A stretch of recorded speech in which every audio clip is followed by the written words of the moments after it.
Bom, pessoal, dando continuidade à nossa aula de exercícios, né? Então, estou gravando esse vídeo para finalizar a correção dos exercícios que a gente não conseguiu abordar durante a aula ao vivo, tá? Então, nós conseguimos corrigir até o exercício 4, né? O último tópico que nós conversamos ali foi sobre a curva de aquecimento da água e discutimos como que é a característica geral da curva de aquecimento de substâncias puras, né?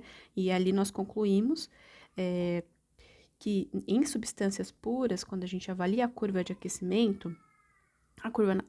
nada mais é feita ali pelo gráfico, onde a gente relaciona a temperatura com o tempo, né? Então, conforme a gente vai aquecendo a substância, ao longo do tempo, ela vai mudando ali, né? Chegando etapas de mudança de estado físico, né?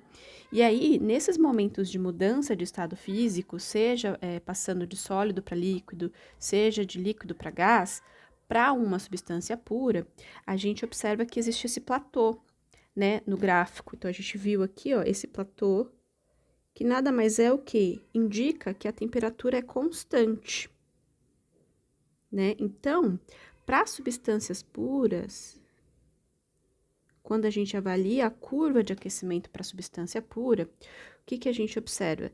Que a temperatura, durante a mudança de estado físico, é constante, né? E aí, cada substância vai ter a sua característica em termos de qual temperatura vai mudar, né, de sólido para líquido ou de líquido para gás. No caso da água, a temperatura ali de 1 atm, a água muda de sólido para líquido numa temperatura de 0 graus Celsius. Então, a 0 graus Celsius, a água começa a passar por esse processo de mudança de estado físico do sólido para o líquido, que nós chamamos de fusão, certo? E enquanto está ocorrendo o processo da fusão, a temperatura se mantém constante, se mantém ali a 0 graus Celsius. Depois que todo o sólido passou para o líquido, aí a temperatura volta a aumentar novamente, até que a gente atinge a temperatura de ebulição. A temperatura de ebulição corresponde àquela temperatura em que a substância vai passar do estado líquido para o gasoso. E aí, mais uma vez, a gente observa que a temperatura é constante. Por caso da água, né, a temperatura de ebulição é 100 graus Celsius, né? Então, isso é característico de substância pura, né? Quando a gente submete a substância pura ao aquecimento, a gente constrói essa curva de aquecimento, a gente observa temperaturas constantes durante as mudanças de estado físico. Agora, quando a gente observa o gráfico da questão 5, a gente já não enxerga esses platôs, né? Então, o gráfico da questão 5 também é uma curva de aquecimento, né? Porque a gente tem aqui uma substância, e aí a gente tem as duas variáveis temperatura no eixo Y e tempo no eixo X. E a gente observa que, conforme o tempo vai passando, a temperatura vai aumentando. Mas a gente não consegue ver na curva um momento em que a temperatura fica constante, ela sempre vai variando. Isso é característica de mistura, né? Então, as misturas, no geral, elas não apresentam a temperatura constante durante o processo de mudança de estado físico, tá? Então, o que a gente tem, na verdade, é um intervalo de temperatura durante essa mudança de estado físico. Então, aqui, se vocês observarem, ó, eu começo com um sólido, aí aquece, até que eu atinjo uma temperatura onde eu começo o processo de mudança de estado físico, do sólido para o líquido. Mas você vê que não fica constante a temperatura, fica um intervalo, tá vendo? Que ele coloca aqui como ΔTF. Por que ele chamou de ΔTF? Que a temperatura é o intervalo da temperatura de fusão, né? Lembra que a temperatura de fusão é a temperatura onde o sólido passa para o estado líquido. Então, isso é característico de mistura, tá? Quando a gente observa, então, depois que acabou aquele intervalo de mudança do sólido para o líquido, né, do processo da fusão, a temperatura volta a aumentar com um pouco mais acentuadamente, e aí depois a gente chega novamente a um período de mudança de estado físico. E aí você vê que aqui não vai ser a temperatura constante, né?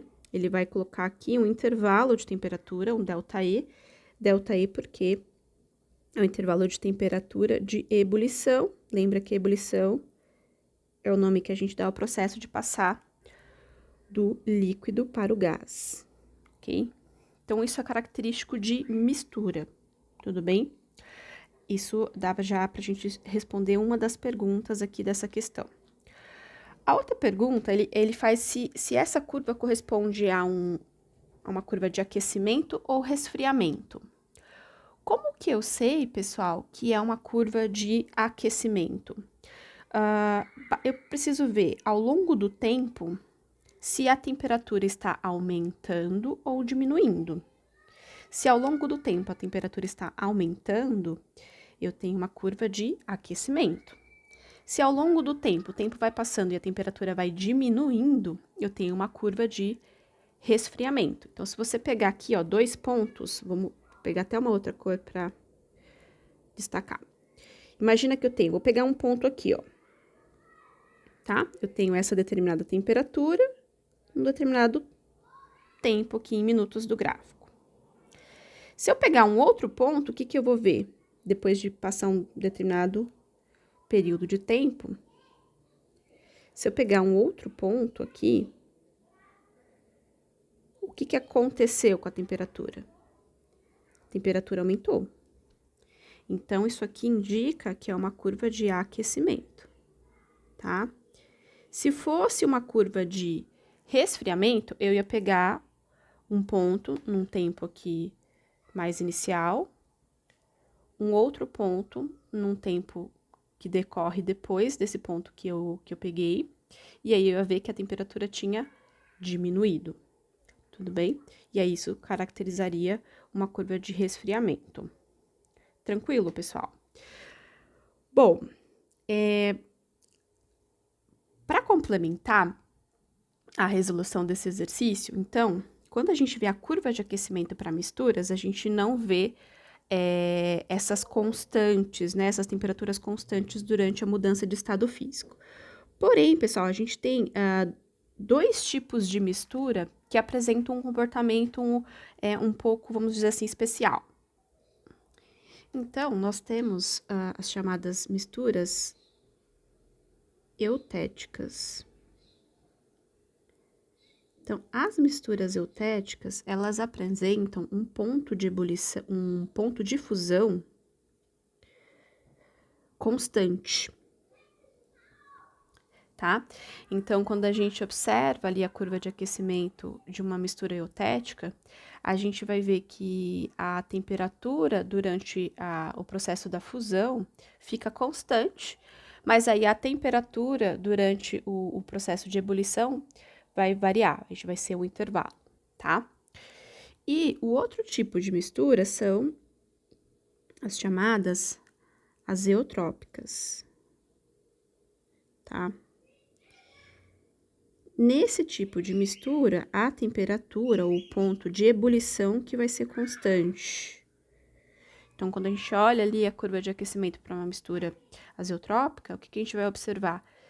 Que durante o processo de fusão a temperatura varia, não é constante, né? Então, vou ter um intervalo de temperatura de fusão. E aí, quando chega no processo da ebulição, aí a temperatura durante o processo da ebulição vai ser constante. Tudo bem? Isso é característico de misturas azeotrópicas.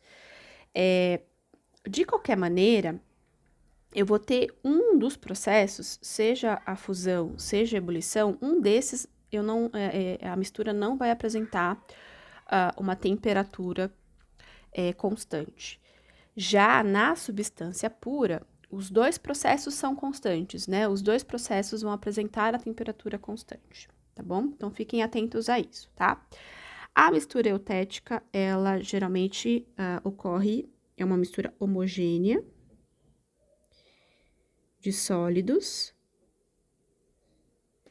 e a azeotrópica é homogênea também, só que de líquidos, tá? Então, fiquem atentos. Se um exercício mostrar para você uma curva de aquecimento, o que caracteriza a substância pura? As duas temperaturas constantes, tanto o ponto de ebulição quanto o ponto de fusão. Mistura. Eu posso ter, então, basicamente, 3 possibilidades. Eu posso ter uma mistura em que os dois pontos, né, tanto o ponto de ebulição quanto o ponto de fusão, vão apresentar um intervalo de temperatura, ou seja, a temperatura não vai ser constante durante esses processos. Se for uma mistura eutética, a gente vai observar que o ponto de fusão é constante, né, a temperatura ali durante a fusão é constante, porém, na ebulição, eu já vou ter um intervalo de temperatura, tá? Se for azeotrópica, o ponto de ebulição vai ser constante, mas o ponto de fusão, eu vou ter um intervalo de temperatura, ok? Certo, pessoal, então vamos para a questão 6. A questão 6, ele dá 3 afirmações e pede para que você avalie, né? Ou seja, para que você avalie no sentido se elas estão corretas, incorretas, se são verdadeiras ou falsas, tá? Vamos ver, então, uma por uma. Primeira afirmação. Elementos que fazem parte do mesmo período na tabela periódica apresentam o mesmo número de elétrons na camada de valência. Bom, nessa afirmação tem uma parte que está errado, tá? Não são elementos que fazem parte do mesmo período. O período na tabela periódica corresponde ao quê? As linhas da tabela periódica. Então, essa propriedade aqui não é relacionada ao período, é relacionada à coluna, tá? Coluna, antigamente nós chamávamos de família, né? Tá? Então, na verdade, elementos que fazem parte da mesma coluna, da mesma família, ou também a gente pode ver com o termo de mesmo grupo, tá?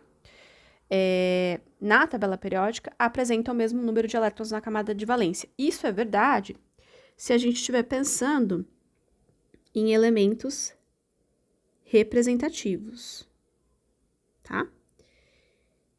Representativos.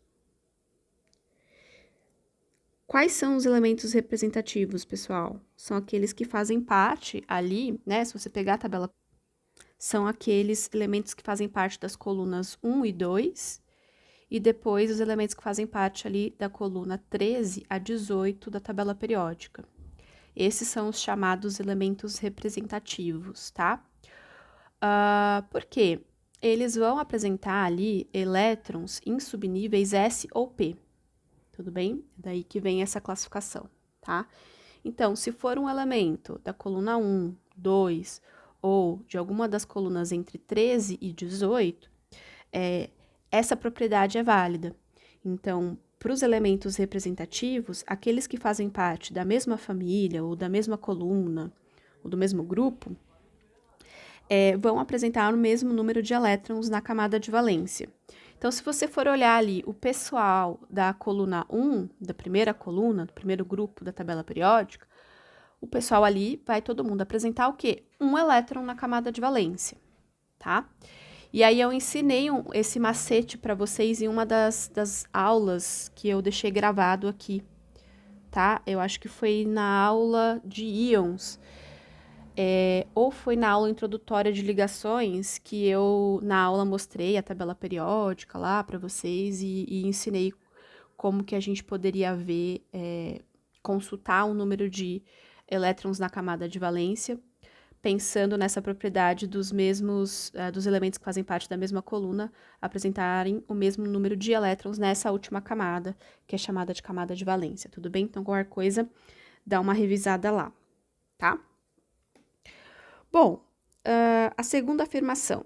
Elementos representativos são caracterizados por formar íons com subnível D ou F incompleto. Na verdade, pessoal, isso aqui é uma característica a mais não é dos representativos, tá? Isso aqui que ele está afirmando na segunda afirmação é relacionado aos elementos de transição, ok? Na verdade, os representativos, eles terminam ali em subníveis, tá? Vou até escrever aqui, ó, em subníveis S ou P. Agora, os de transição realmente vão terminar aqui com subníveis D ou F, ok? Quais são os elementos de transição? Onde que eles estão? Eles estão ali entre o grupo 3, entre a coluna 3 e a coluna 12, tudo bem? Esses são os chamados elementos de transição, tá? Terceira afirmação. Os elementos estão organizados em ordem decrescente de número atômico. Então, aqui também a gente tem um erro.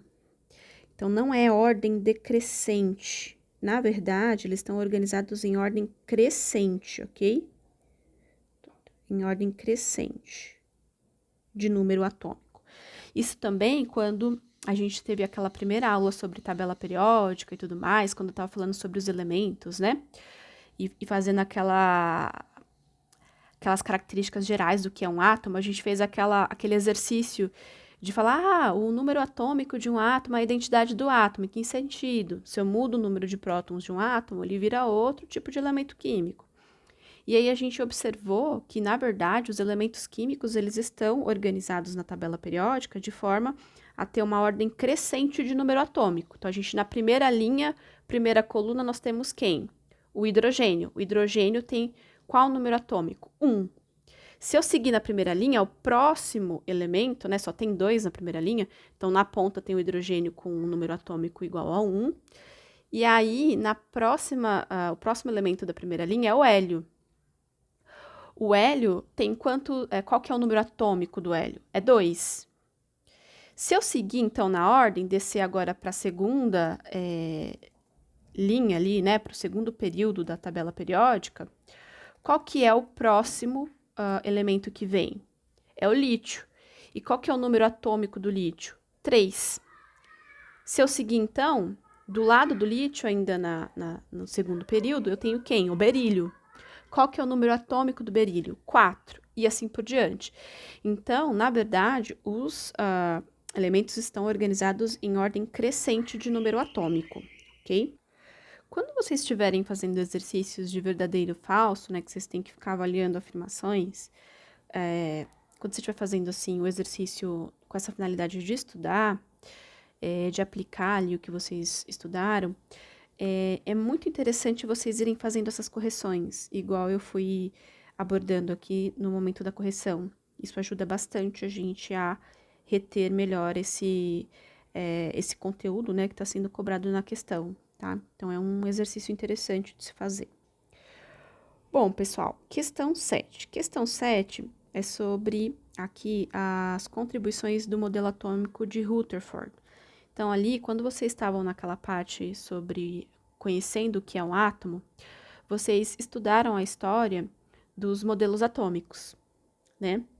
Então, desde ali da concepção filosófica, lá 2.500 anos atrás, na Grécia Antiga, na figura do Demócrito, né? Que fez aquele exercício de pensar do que constituía a matéria, e ele ficou pensando, olha, se eu for dividindo a matéria cada vez em menores pedaços, eu vou chegar a um limite, um momento que eu não vou mais conseguir dividir a matéria. E ele deu um nome a essa parte que ele não consegue mais dividir, de átomo, né? Então, o átomo surgiu com essa concepção, o termo átomo surgiu com essa concepção filosófica da menor parte da matéria que era, de acordo com essa concepção, indivisível. Depois disso, né, ali 1800 e pouquinho, a gente tem o primeiro modelo atômico, que é o modelo do Dalton, né? O modelo do Dalton, ele vai dizer, ele vai ainda absorver essa ideia de que o átomo é indivisível, né, que vem ali das ideias filosóficas, e vai dizer que, na verdade, o átomo, ele é maciço, né, ele é esférico e maciço. E tanto é que o modelo do Dalton é conhecido como o modelo da bola de bilhar. Ele é o primeiro modelo científico, né, que foi elaborado com bases científicas que tenta explicar ali o que é o átomo, tá? Seguindo da átomo, a gente tem o modelo do Thomson, que é o de pudim de passas. Depois do Thomson, a gente tem o de Rutherford, tá? Então, como revisão, seria interessante vocês, de repente, construírem no caderno de vocês uma linha do tempo com esses modelos e embaixo, assim, né, de cada um dos modelos da linha do tempo, colocar pontos das principais contribuições acerca do que é o átomo, ok? Então, essa questão está cobrando só do Rutherford, mas talvez um bom exercício de revisão seria vocês construírem essa linha do tempo e tentar lembrar quais eram as principais contribuições de cada um desses modelos aí ao longo do tempo, tá? Bom, qual que era as principais contribuições do modelo atômico do Rutherford? Uma das coisas que o modelo atômico do Rutherford vai dizer é que o átomo ele vai ser formado por um núcleo, né? E esse núcleo ele vai ser um núcleo central, ok? Denso e vai ser positivo, ou seja, vai ter cargas positivas ali no núcleo, tá? E a outra contribuição, ele vai dizer então que a gente vai ter, ao redor do núcleo, nós vamos ter a eletrosfera, tá? E a eletrosfera consiste nada mais do que a órbita de elétrons, né? De elétrons orbitando ali o núcleo, ok? E aí, o que acontece? Com esse modelo do Rutherford, ele vai dizer, então, que eu tenho o átomo, ele é feito de um núcleo, que é central, pequeno, denso, com a característica de ser positivo, né? Ele vai dizer que ali é o núcleo é a região onde eu tenho a maior concentração da massa do átomo, tá? E ao redor do núcleo eu tenho os elétrons que ficam orbitando ali ao redor do núcleo, e ele vai chamar essa trajetória ali, né, da órbita dos elétrons de eletrosfera, ok? E, de acordo com os experimentos que ele fez, ele também vai constatar que a maior parte do átomo é espaço vazio, tá? É espaço vazio. Tudo bem? Então, essas seriam ali as principais contribuições do modelo do Rutherford, que é conhecido, inclusive, como modelo planetário, né? Hoje, na cultura pop, a gente tem muito essa figurinha aqui, né? Em seriados, né? Tudo mais. Que nada mais é do que uma representação do modelo do Rutherford, né? Que é conhecido como esse modelo planetário. Então, essa bolinha no meio está representando o núcleo, né? Que é central, denso, com a carga positiva. E essas linhas pontilhadas estão ali representando a trajetória, né? Os elétrons ali orbitando ao redor do núcleo, que constitui a eletrosfera. Tudo bem? Então, basicamente é isso. Depois construam uma resposta, né? Eu coloquei aqui esquematicamente, mas construam uma resposta bonitinha, faça a frase, o parágrafozinho bonitinho com essas informações, ou corrija o que você já fez, se tiver algum erro, que é um bom exercício também, tá? Gente, então vamos seguir aqui. Esse vídeo vai ficar um pouco longo, mas a gente vai finalizar, né? São 14 exercícios. Vamos para a questão 8, então. Então, a questão 8 pergunta ali as formas da gente identificar um átomo. Então, se vocês se recordarem, quando a gente estava na aula do átomo, a gente viu que o átomo ele pode ser identificado por basicamente 3 pontos. Ele pode ser identificado pelo seu número de massa, que nós representamos com a letra A maiúsculo. Ele pode ser identificado pelo seu número atômico, que nós representamos com a letra Z maiúsculo, e pelo fato, né, dele ser eletricamente neutro. O que implica na seguinte conclusão: para ele ser eletricamente neutro, ele precisa ter um número de prótons, que são as cargas positivas, igual ao número de elétrons, que são as cargas negativas. Tudo bem? Se tiver com dúvida, volta na aula de átomo, que eu destrinchei isso um pouco melhor, tá bom? Que a ideia é só resgatar as informações como uma forma de revisão. O que era o número de massa, pessoal? O número de massa nada mais é do que a soma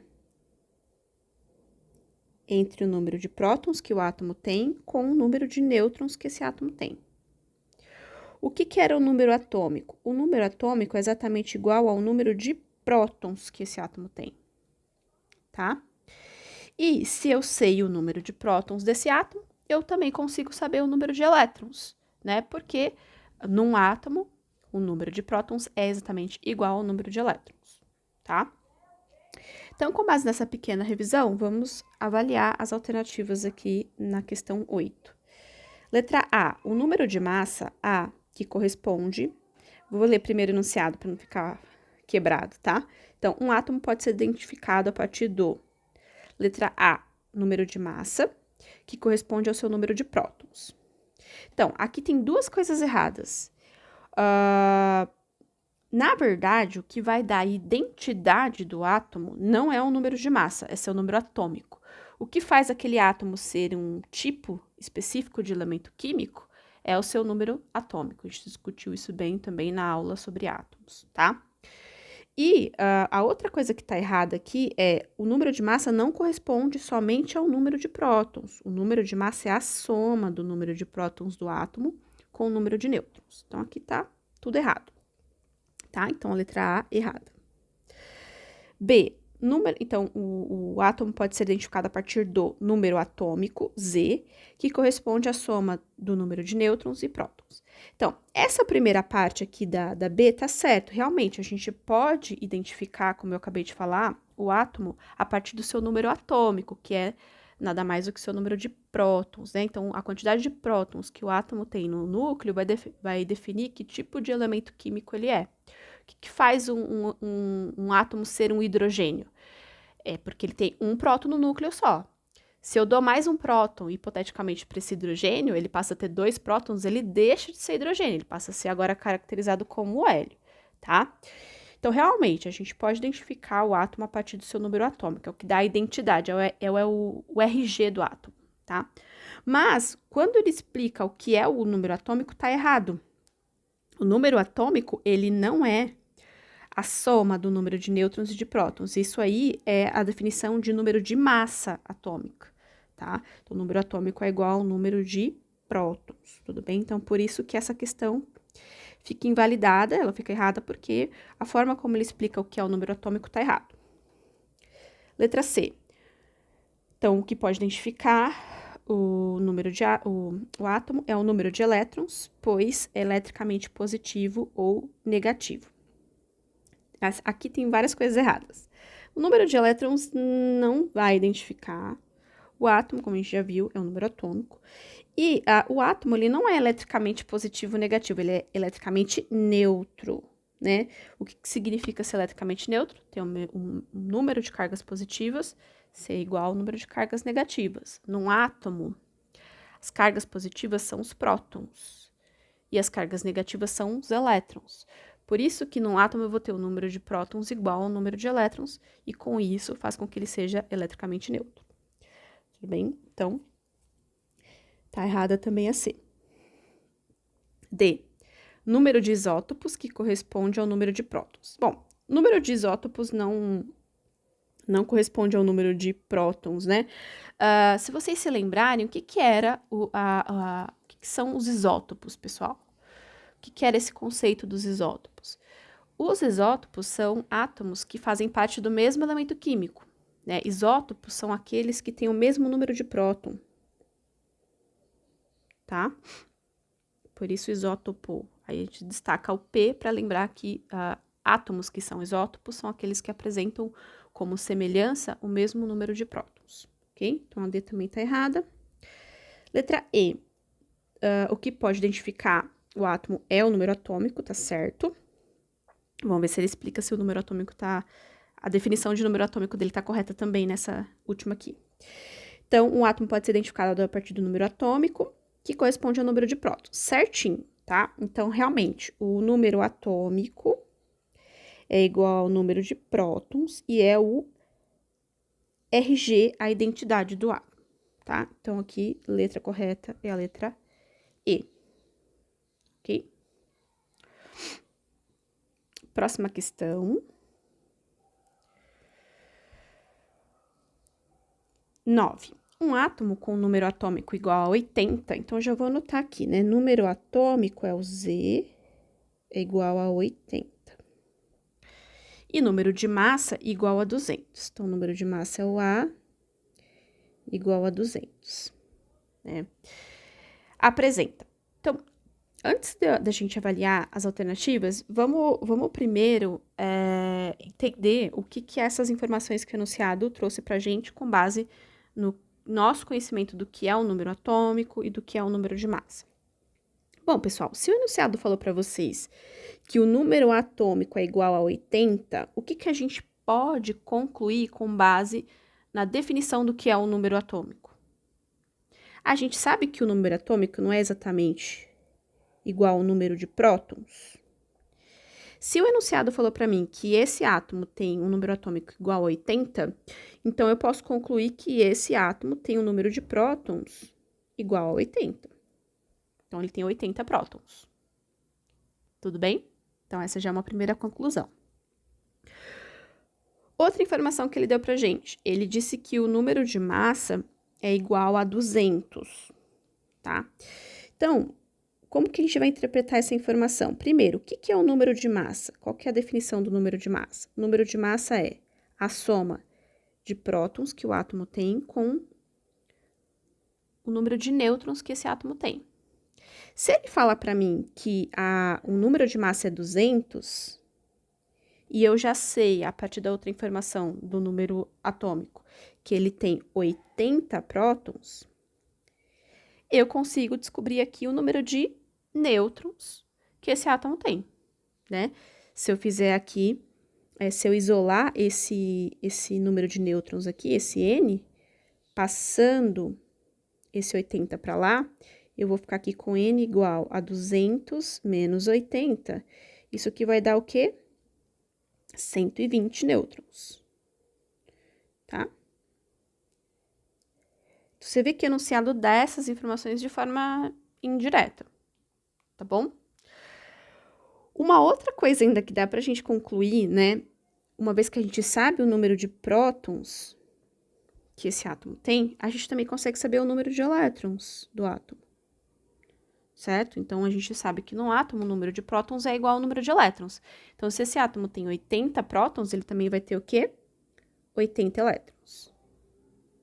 Então, esse átomo tem uma massa igual a 200, tem 80 prótons, 80 elétrons e 120 nêutrons. Conforme a gente faz essa conclusão, agora a gente pode analisar as alternativas, e aí a alternativa não vai enganar a gente, tá bom? Então, letra A, ele tem 120 elétrons e 80 nêutrons? Não, é o contrário, ele tem 120 nêutrons e 80 elétrons, tá? Então, aqui tá errado. B, ele tem 120 nêutrons e 80 elétrons? Tá certo, né? Exatamente o que a gente concluiu aqui anteriormente, tá? Então, a letra B que é a letra correta.